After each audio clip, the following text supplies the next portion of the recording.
नमस्कार दोस्तों, MPN academy में आप सभी का हार्दिक अभिनंदन है। प्रस्तुत है बिहार करंट अफेयर्स। दोस्तों, इस वीडियो में हम लोग जुलाई 2024 महीने से संबंधित 30 महत्वपूर्ण मल्टीपल चॉइस क्वेश्चंस को व्याख्या के साथ हल करेंगे। पहला प्रश्न है, 1 जुलाई को बिहार ने निवेशकों की बैठक कहाँ आयोजित की? Where did Bihar organize investors meet on 1 July? The right answer is option number C, Kolkata. 2023 के आयोजन की शानदार सफलता के बाद बिहार 11 और 12 दिसंबर को पटना में 2 दिवसीय बिहार बिजनेस कनेक्ट कार्यक्रम की मेजबानी करेगा और इससे पहले इसने 1 जुलाई को कोलकाता से शुरुआत करते हुए विभिन्न शहरों में रोड शो आयोजित किए। 2023 में निवेशक बैठक के पिछले संस्करण में 278 कंपनियों द्वारा 50,500 करोड़ के प्रस्तावित निवेश के लिए समझौता ज्ञापन यानी MOU पर हस्ताक्षर किए गए थे। बिहार में अंडा उत्पादन में कौन सा जिला अग्रणी है? Which district leads in egg production in Bihar? The right answer is option number ए, गोपालगंज। बिहार में प्रतिदिन लगभग 55 लाख अंडे और सालाना 200 करोड़ अंडे का उत्पादन होता है। गोपालगंज है पहले स्थान पर। इसके बाद सेकंड पोजीशन पर है मुजफ्फरपुर। सबसे कम अंडे का उत्पादन होता है अरवल जिले में। बिहार में एरी सिल्क का उत्पादन बिहार के किस जिले में शुरू किया जाएगा? In which district of Bihar will production of eri silk be started in Bihar? The right answer is option number B, Begusarai. Eri silk के सबसे शुद्ध रूपों में से एक है जो सामिया सिंथिया रिकिनी क्रीमी का एक सच्चा और वास्तविक उत्पाद है। एरी सिल्क को सभी प्रकार के सुसंस्कृत और बनावट वाले सिल्क का जनक कहा जाता है। यह भारत में उत्पादित एकमात्र पालतू रेशम है क्योंकि इस प्रक्रिया में रेशम के कीड़े को मारना शामिल नहीं है। इसीलिए एरी सिल्क को अहिंसा रेशम या शांति का कपड़ा भी कहा जाता है। एरी सिल्क का लगभग 40% नागालैंड, मेघालय, मणिपुर, बिहार, उड़ीसा, कर्नाटक, असम, आंध्र प्रदेश और झारखंड में उत्पादित होता है। एरी सिल्क के बड़े पैमाने पर उत्पादन के कारण असम को एरी सिल्क राज्य का नाम मिला है। 11 जुलाई को बिहार के किस जिले में बिहार के भावी संरक्षक युवा जलवायु सम्मेलन नामक युवा सम्मेलन आयोजित किया गया? On 11 July a youth conclave title future guardians of Bihar youth climate conclave was organized in which district of Bihar? The right answer is option number C, Patna में।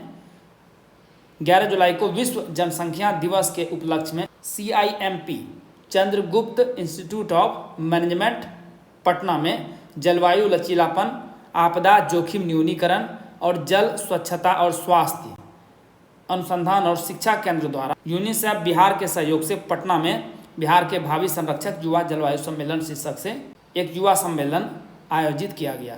JDU के कार्यकारी अध्यक्ष के रूप में किसे चुना गया है?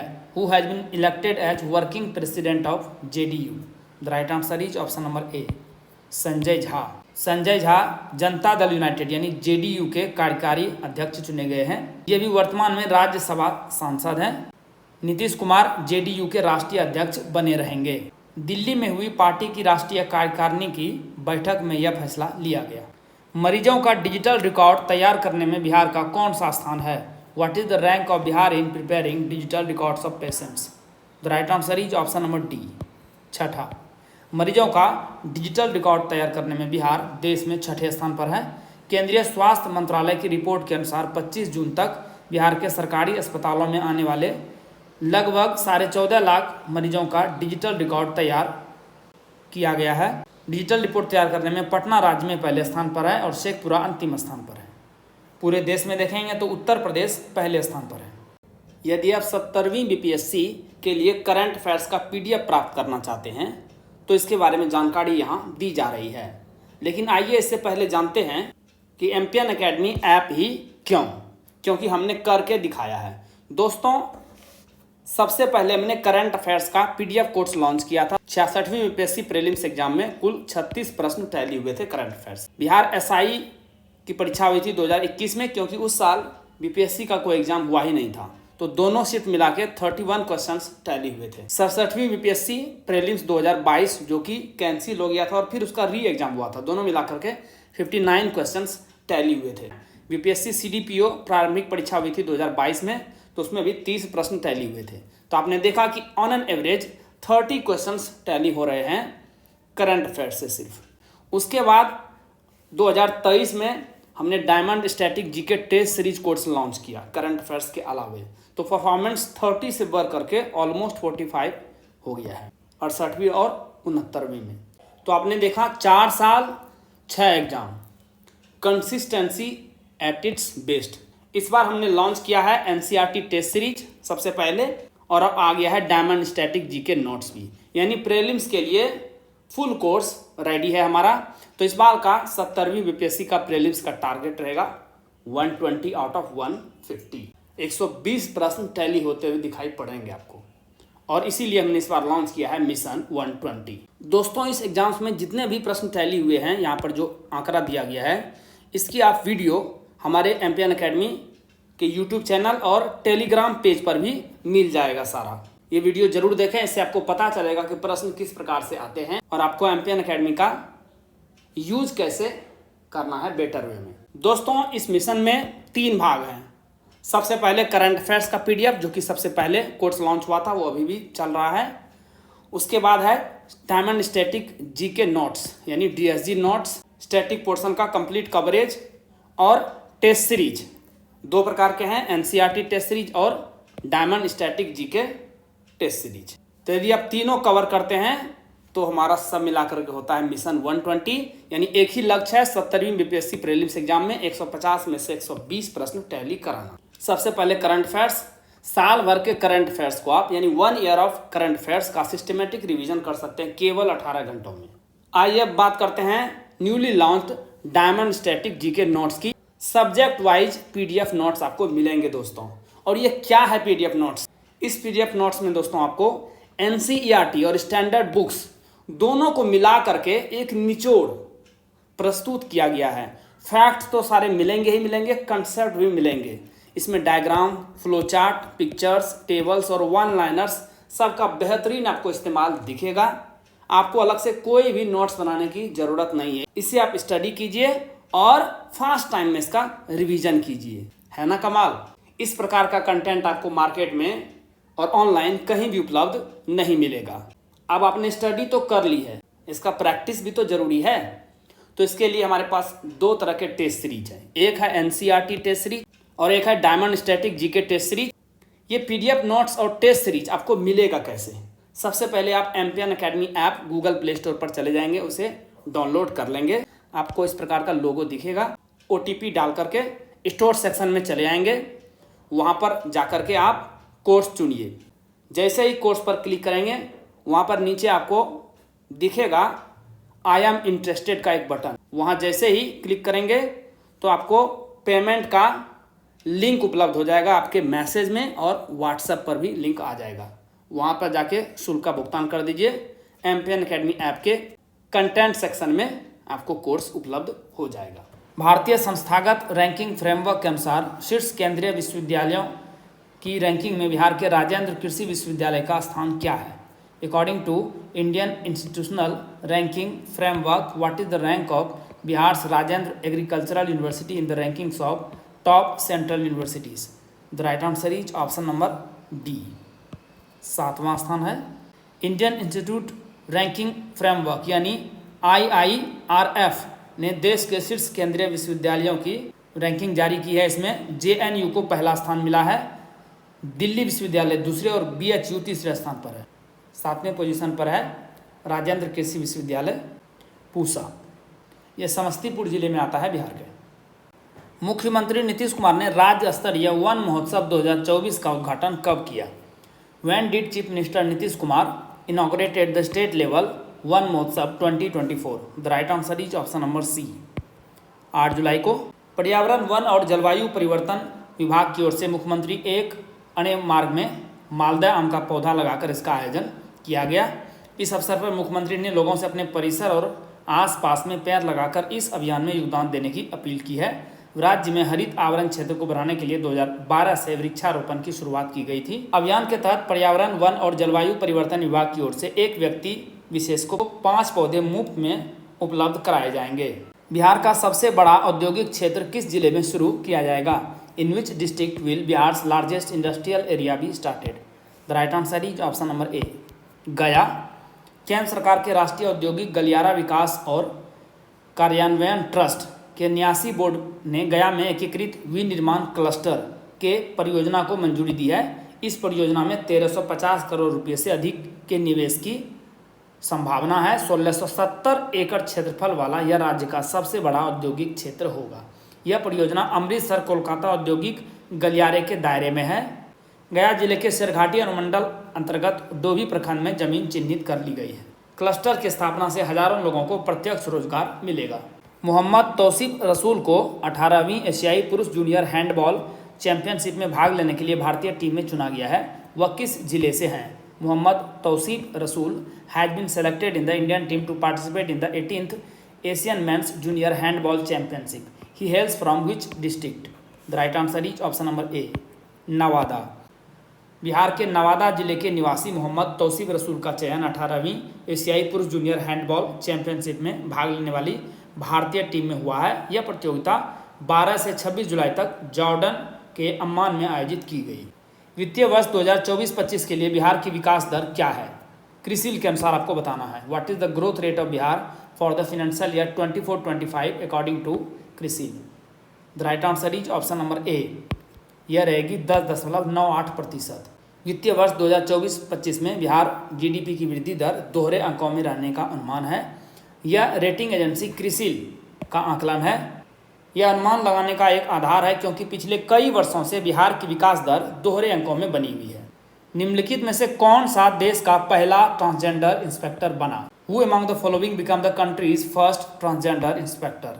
The right answer is option number ए, मानवी मधु।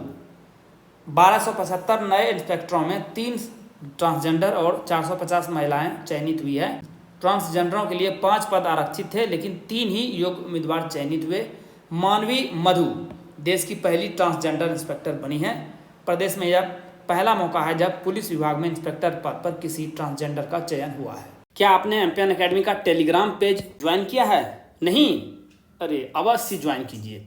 इस प्रकार का लोगो आपको दिखेगा, सर्च कीजिए एमपीएन एकेडमी टेलीग्राम पर। क्या क्या मिलेगा आपको? बीपीएससी परीक्षा से संबंधित अपडेटेड न्यूज आपको मिलेगी। कोई भी नोटिफिकेशन आती है या पेपर में कोई न्यूज आती है तो आपको मिलती रहेगी। बीपीएससी प्रिपरेशन यानी तैयारी से संबंधित स्ट्रेटजी या रणनीति की पीडीएफ आपको यहाँ पर प्रोवाइड की जाती है। टेस्ट सीरीज के सिलेबस और शेड्यूल को जारी किया जाता है यहाँ पर, और एमपीएन एकेडमी के कोर्सेस और यूट्यूब वीडियो के अपडेट्स भी आपको यहाँ पर मिलेंगे। तो इस पेज को अवश्य ज्वाइन कीजिए। मेनका मल्लिक को बेंगलुरु में आयोजित मैथिली, हिंदी, नेपाली साहित्य अकादमी अनुवाद पुरस्कार से सम्मानित किया गया। वह बिहार के किस जिले से हैं? Menaka Mallick was honoured with the Maithili, Hindi, Nepali Sahitya Akademi translation award in Bengaluru. She hails from which district of Bihar? The right answer is option number C, Madhubani. Menaka Madhubani जिले के कन्हौली पंचायत के मल्लिक टोले गांव की रहने वाली है। साहित्य अकादमी के अध्यक्ष माधव कौशिक ने इन्हें चादर, स्मृति चिन्ह और 50 रुपये नकद पुरस्कार दिए। इनकी उपलब्धि है नेपाली उपन्यास नीलकंठ को इन्होंने मैथिली में अनुवाद किया है। बेलग्रेड सर्बिया में आयोजित विश्व बधिर शतरंज चैंपियनशिप में अनिमा कुमारी ने रजत पदक जीता है। वह बिहार के किस जिले से हैं? Anima Kumari won a silver medal at the world deep chess championship held in Belgrade Serbia. She hails from which district of Bihar? The right answer is option number A, Bhojpur. Bihar की अनिमा कुमारी ने सर्बिया के बेलग्रेड में आयोजित विश्व बधिर शतरंज चैंपियनशिप में रजत पदक जीता। अखिल भारतीय बधिर खेल परिषद नई दिल्ली द्वारा आयोजित प्रतियोगिता में उत्कृष्ट प्रदर्शन के बाद अनिमा कुमारी का चयन भारतीय बधिर शतरंज टीम में हुआ था। घरों और इमारतों के अंदर वायु प्रदूषण अध्ययन करने वाला भारत का पहला राज्य कौन सा बन गया है? Which became first state in India to conduct air pollution study inside homes and buildings? The right answer is option number B, Bihar. Bihar राज्य प्रदूषण नियंत्रण बोर्ड ने घरों और इमारतों के अंदर वायु प्रदूषकों के प्रकार, उनके प्रभावों की पहचान करने और उन्हें कम करने के लिए सुधारात्मक उपाय सुझाने के लिए एक अध्ययन करने का फैसला किया है। यह अध्ययन पटना से शुरू किया जाएगा और फिर गया, मुजफ्फरपुर और राज्य के अन्य शहरों में किया जाएगा। बिहार भारत का पहला राज्य है जिसने घरों और इमारतों के अंदर वायु प्रदूषण का अध्ययन करने का फैसला किया है। इसकी शुरुआत सबसे पहले पटना से होगी। केंद्रीय बजट 2024 में वित्त मंत्री निर्मला सीतारमण ने बिहार में राजमार्ग विकास में कितने करोड़ के निवेश की घोषणा की? In the Union Budget 2024, Finance Minister Nirmala Sitharaman announced an investment of how much crore rupees in highway development in Bihar? The right answer is option number A, 26,000 crore रुपये। हाल ही में केंद्रीय बजट 2024 में वित्त मंत्री निर्मला सीतारमण ने बिहार में राजमार्ग विकास में 26,000 करोड़ रुपये के निवेश की घोषणा की। केंद्र सरकार का लक्ष्य कई परियोजनाओं के लिए धन आवंटित करके बिहार में सड़क बुनियादी ढांचे को बढ़ावा देना है, जिसमें शामिल है पटना पूर्णिया एक्सप्रेसवे, बक्सर भागलपुर एक्सप्रेसवे, बोधगया राजगीर वैशाली और दरभंगा को जोड़ने वाली सड़कें और बक्सर में गंगा नदी पर अतिरिक्त 2 लेन पुल। केंद्रीय बजट में बिहार के पीरपैंती में 2400 का नया बिजली संयंत्र स्थापित करने का प्रस्ताव शामिल है। इस पर कितनी राशि खर्च की जाएगी? The union budget includes the setting up of a new 24 megawatt power plant in Pirpainti Bihar. How much amount will be spent for it? The right answer is option number ए, 21,400 करोड़ रुपये। भागलपुर के पीरपैंती में बनने वाला नया पावर प्लांट 2400 मेगावाट क्षमता का होगा। इसमें 800 मेगावाट की 3 यूनिटें होंगी। इससे 2 करोड़ बिजली उपभोक्ताओं को सीधा लाभ होगा। इस नई यूनिट के साथ ही बिहार में अन्य बिजली परियोजनाओं पर लगभग 21,400 करोड़ रुपये खर्च किए जाएंगे। केंद्र ने कोसी मेची नदी जोड़ो परियोजना को हरी झंडी दे दी है। इससे बिहार के किन जिलों को बाढ़ से राहत मिलेगी? Centre announced green signal to the Kosi Mechi river linking project. This will provide relief from floods to which district of Bihar? The right answer is option number A, Supaul, Saharsa, Madhubani, Khagaria और कटिहार। राज्य के 29 जिले और 73% हिस्सा बाढ़ प्रभावित माना जाता है, जबकि 76% आबादी बाढ़ संभावित इलाकों में रहती है। कोसी मेची नदी जोड़ो योजना से बाढ़ से राहत मिलेगी। फिर जल संसाधन बैठक में कोसी और सीमांचल के बड़े इलाकों को मिलेगी बाढ़ से राहत। कोसी नदी के अधिशेष पानी को 76 किलोमीटर लंबे चैनल के जरिए महानंदा बेसिन तक ले जाकर वहां मेची से जोड़ा जाएगा। इससे इन जिलों को बाढ़ से राहत मिलेगी। विष्णुपद मंदिर जो कि गया में है, किस नदी के तट पर स्थित है? Vishnupad temple is located on the banks of which river? The right answer is option number ए, फाल्गु। चर्चा में क्यों है? क्योंकि काशी विश्वनाथ मंदिर की तरह ही विष्णुपद और महाबोधि कॉरिडोर का निर्माण किया जाएगा। बिहार के गया में फाल्गु नदी के तट पर यह स्थित है। भगवान विष्णु को समर्पित है। पुराने मंदिर का जीर्णोद्धार 18वीं शताब्दी में इंदौर की रानी देवी अहिल्याबाई ने करवाया था। माना जाता है कि 40 सेंटीमीटर लंबा पद चिन्ह भगवान विष्णु का है, जो उस स्थान को चिन्हित करता है जहां उन्होंने गयासुर को हराया था। महाबोधि मंदिर को किस वर्ष यूनेस्को विश्व धरोहर स्थल में शामिल किया गया था? In which year was Mahabodhi temple included in the UNESCO world heritage site? The right answer is option number A, 2002 में। चर्चा में क्यों है? क्योंकि काशी विश्वनाथ की तरह ही विष्णुपद और महाबोधि कॉरिडोर का निर्माण किया जाएगा। बोधगया बिहार में ही महात्मा बुद्ध ने निर्माण प्राप्त किया था, पीपल वृक्ष के नीचे, जिसे बोधि वृक्ष भी कहा जाता है। सम्राट अशोक द्वारा निर्मित इस मंदिर का पहला मंदिर 3री शताब्दी ईसा पूर्व में बनाया गया था। मंदिर की वेदिका यानी रेलिंग मौर्योत्तर काल 100 ईसा पूर्व की है और कई मूर्तियां पाल काल की है। वर्तमान मंदिर मुख्यतः औपनिवेशिक काल का पुनर्निर्माण है। यह न तो नागर न ही द्रविड़ शैली में है। यह नागर मंदिर की तरह संकीर्ण है और द्रविड़ की तरह बिना मोड़ के ऊपर उठता है। भारत में मंदिर स्थापत्य शैली देखेंगे तो 3 प्रकार की मिलेगी आपको। नागर उत्तर में, द्रविड़ दक्षिण में और वेसर उत्तर और दक्षिण का मिश्रण है। यह पूरी तरह से ईंटों से निर्मित सबसे शुरुआती बौद्ध मंदिरों में से एक है और विश्व धरोहर स्थल में से शामिल किया गया था 2002 ईस्वी में। निम्नलिखित में से किसने 23 जुलाई को बिहार विधान परिषद के नए अध्यक्ष के रूप में पदभार ग्रहण किया? Who among the following assumed charge as the new chairman of Bihar Legislative Council on 23rd July? The right answer is option number A, Awadhesh Narayan Singh. Awadhesh Narayan Singh ने 23 जुलाई को देवेश चंद्र ठाकुर की जगह बिहार विधान परिषद के नए अध्यक्ष के रूप में कार्यभार संभाला। संजीव श्याम सिंह ने औपचारिक रूप से कार्यकारी अध्यक्ष के रूप में अपने चुनाव की घोषणा की। विधान परिषद, जिसे आमतौर पर बिहार परिषद के रूप में जाना जाता है, राज्य का ऊपरी सदन है। इसकी स्थापना अनुच्छेद 169 के तहत की गई है, ध्यान में रखिएगा। हाल ही में लक्ष्मी झा ने मलेशिया की सबसे ऊंची चोटी पर तिरंगा फहराया। वह बिहार के किस जिले से हैं? Recently Lakshmi Jha hosted tricolour on Malaysia's highest peak. She belongs to which district of Bihar? The right answer is option number B, Saharsa. हाल ही में सहरसा की रहने वाली लक्ष्मी झा ने मलेशिया की सबसे ऊंची चोटी माउंट किनाबालू पर भारतीय तिरंगा फहराया। यह उपलब्धि माउंट एवरेस्ट, अफ्रीका में माउंट किलिमंजारो और तुर्की में माउंट अरारत पर उनकी पिछली सफल चढ़ाई में शामिल है। पटना एयरपोर्ट पर बनने वाले नए टर्मिनल से कुछ देशों के लिए सीधी उड़ान सेवा शुरू हो जाएगी। इस सूची में कौन सा देश शामिल नहीं है? An upcoming new terminal at Patna airport is set to enable direct flight services to few countries, which country is not included in the list? The right answer is option number D. दक्षिण Korea इसमें शामिल नहीं है। Patna airport पर बनने वाला नया terminal Nepal और जापान, थाईलैंड, वियतनाम, म्यांमार जैसे देशों के लिए सीधी उड़ान सेवाएं प्रदान करने में सक्षम होगा। यह गंतव्य बोध गया आने वाले बौद्ध पर्यटकों के लिए लोकप्रिय है।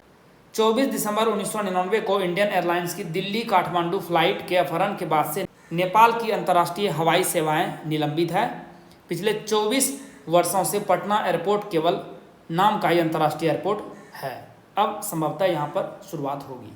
निम्नलिखित में से किसने 28 जून 2026 तक बिहार विधान परिषद के निर्विरोध सदस्य के रूप में शपथ ली? Who among the following took oath as uncontested member of the Bihar legislative council until June 28, 2026? The right answer is option number B. भगवान सिंह कुशवाहा। भगवान सिंह कुशवाहा जेडीयू से हैं, ने बिहार विधान परिषद के निर्विरोध सदस्य के रूप में शपथ ली। इनका कार्यकाल कब तक रहेगा? जून 28, 2026 तक। मध्य प्रदेश के बाद कौन सा राज्य हिंदी में मेडिकल की पढ़ाई करने वाला भारत का दूसरा राज्य बन गया है? Which state became second state in India after Madhya Pradesh to offer medical studies in Hindi? The right answer is option number B, Bihar. हाल ही में बिहार सरकार ने अगले शैक्षणिक सत्र से छात्रों को एमबीबीएस पाठ्यक्रम हिंदी में उपलब्ध कराने का फैसला किया है। इसके साथ ही बिहार मध्य प्रदेश के बाद हिंदी में मेडिकल की पढ़ाई कराने वाला भारत का दूसरा राज्य बन गया है। सरकार का लक्ष्य हिंदी को बढ़ावा देना और इसे वैश्विक भाषा बनाना है। राज्य में स्कूलों की संख्या देखेंगे तो वह है लगभग 85,000। 1 से लेकर 12 तक स्कूलों की बात हो रही है। Bapu in Bihar Gandhi's pilgrimage in search of truth पुस्तक के लेखक कौन है? Who is the author of the book Bapu in Bihar Gandhi's pilgrimage in search of truth? The right answer is option number A, Anil Kumar. पुस्तक बिहार में बापू सत्य की खोज में गांधी की तीर्थ यात्रा। अनिल कुमार बिहार डाक परिमंडल के मुख्य पोस्टमास्टर जनरल हैं। यह पुस्तक महात्मा गांधी पर जारी किए गए टिकटों, प्रथम दिवस कवर, विशेष कवर, रद्दीकरण और मैक्सी कार्ड का एक व्यापक संग्रह है। यह गांधी की सत्यग्राही के रूप में यात्रा को आकार देने में बिहार द्वारा निभाई गई महत्वपूर्ण भूमिका पर प्रकाश डालती है। पुस्तक 1917 में बिहार के चंपारण में गांधी के पहले सत्याग्रह आंदोलन को रेखांकित करती है, जो भारत के स्वतंत्रता संग्राम में एक महत्वपूर्ण क्षण था। निम्नलिखित में से किसने भोजपुरी को 8वीं अनुसूची में शामिल करने के लिए विधेयक पेश किया? Who among the following introduced a bill to include Bhojpuri in 8th schedule? The right answer is option number B, Ravi Kishan. Bhojpuri star और भाजपा सांसद रवि किशन ने भोजपुरी को भारतीय संविधान की 8वीं अनुसूची में शामिल करने के लिए लोकसभा में एक निजी सदस्य विधेयक पेश किया। इस विधेयक का उद्देश्य भोजपुरी को राष्ट्रीय स्तर पर आधिकारिक मान्यता दिलाना है। भोजपुरी एक इंडो आर्यन भाषा है जो भारत के भोजपुर, पूर्वांचल क्षेत्र और नेपाल के तराई क्षेत्रों में बोली जाती है। यह मुख्य रूप से भारत में पूर्वी उत्तर प्रदेश, पश्चिमी बिहार और उत्तरी पश्चिमी झारखंड के साथ साथ नेपाल में पश्चिमी मधेश, पूर्वी लुम्बिनी, दक्षिण पूर्वी गंडकी और दक्षिण पश्चिमी बागमती में बोली जाती है। बिहार का पहला हॉकी टर्फ ग्राउंड बिहार के किस जिले में बनाया गया है? First hockey turf ground of Bihar is built in which district of Bihar? The right answer is option number ए, राजगीर। राजगीर की तलहटी में हॉकी टर्फ मैदान लगभग बनकर तैयार हो गया है। बिहार राज्य खेल प्राधिकरण के महानिदेशक रविंद्रन शंकरन के अनुसार यह राज्य का पहला हॉकी टर्फ मैदान है। बिहार का पहला हॉकी टर्फ मैदान लगभग 8 करोड़ रुपये की लागत से बना है। बिहार का राजकोषीय घाटा 2.67% से बढ़कर 2022-23 में कितने प्रतिशत हो गया है? Bihar fiscal deficit has increased from 2.67 to what percent in 2022-23? The right answer is option number C, 5.97%। Bihar में पिछले वर्ष की तुलना में जीएसडीपी में 15.55% की उच्च वृद्धि देखी गई। इस वृद्धि के बावजूद राज्य को वित्तीय वर्ष 2022-23 के लिए राज्य वित्त लेखा परीक्षा रिपोर्ट में उजागर किए गए आंकड़े के अनुसार बढ़ते राजकोषीय तनाव का सामना करना पड़ रहा है।